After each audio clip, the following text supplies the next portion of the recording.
had to take a moment, contain ourselves. It was getting a little fired up over here. We saw LeBron finally get a win against Giannis this weekend.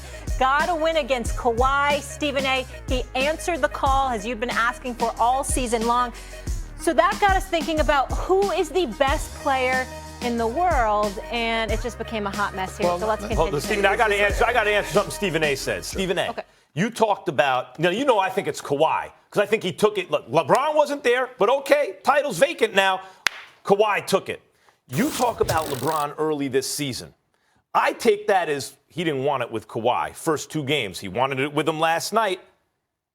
But if he winds up winning the title, then those first two games as point guard, fully point guard, he's figuring out his team. He's trying to figure out what am I dealing with here? How am I going to lead up to the chip? I get annoyed at that argument because, again, Max Kellerman, you can plan. Do you know whether or not you're going to be here in September?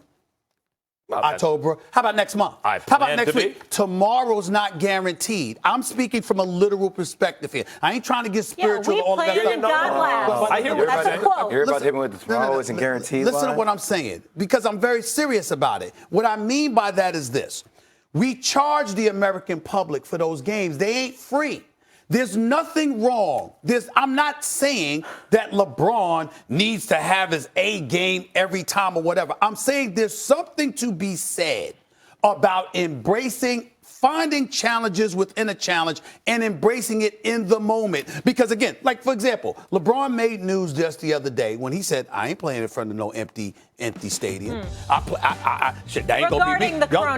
Regarding the coronavirus. I'm not playing in front of no empty arena. Hell no. Y'all can go on without me. I play for the fans. What I'm trying to say to you is that when we show up, it's when we salivate over stars throughout sports history, what we steal from it are moments. Of course, it doesn't matter in the grand scheme of things once the playoffs begin or whatever. But it might matter. But it might actually help him. Thinking about it might help him having brought the team along. All I'm saying is LeBron has given us moment after moment after moment. What I'm trying to say to you is this. So why are you making that one moment at the beginning of the season the biggest moment that you're concerned about? I'm not making it now. I'm telling you how I felt that day. The next day when I was on the air, after flying out to L.A. for the game, I was disappointed. Okay. So what I'm saying is... So this has to do with your disappointment What overall. I'm saying is, at the moment, what's wrong with that? Now, if I sat up there and I went like this, it's March, it's April, it's May, and I'm holding game one against them, that's fine. But the night after game one,